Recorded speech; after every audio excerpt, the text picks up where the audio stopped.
আসসালামু আলাইকুম বন্ধুরা, ঈদের পরে এই যে ঘাটে এসেছি, বৈদ্যনাথের ঘাটে সেটি আচার বিক্রি করছে। তো মুসলিম ভাই আচার খাবেন? মুসলিম ভাই, মুসলিম ভাইয়ের আচার দেন। মুসলিম ভাইয়ের আচার খাওয়াচ্ছি, খুবই সুন্দর। ঘাটে আসলে আচার পাবেন, খুবই ভালো খেতে, খুবই স্বাদ। এটা বৈদ্যবাজার ঘাটে, ফেরি ঘাটে আসলেই পাবেন। আচারের দৃশ্যটা দেখুন, খুবই সুন্দর খেতে, খুবই টেস্ট। এই দেখুন আচার বানাচ্ছে মুসলিম ভাইয়ের। মুসলিম ভাই আচার খাবে। মুসলিম ভাই আচার লোন একটা আচার দেন মুসলিম ভাইয়ের।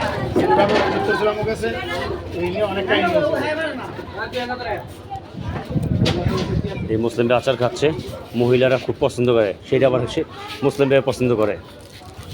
সেই মিষ্টি টক নাই, মহিলা গজিলা পানি ভরার কোনো কারণ নাই। হ্যাঁ, আচার খেতে হলে খুবই মজার আচার। সোনারগাঁও ফেরিঘাটে আসবেন, বৈদ্যবাজার ঘাটে, খুবই খেতে খুবই স্বাদ আছে। এই হলো দোকানদারটা নায়কের মতো দেখা যাচ্ছে। যার পছন্দ হয় এই আচারওয়ালার কাছে এসে রিলেশন করে ফেলাইবেন।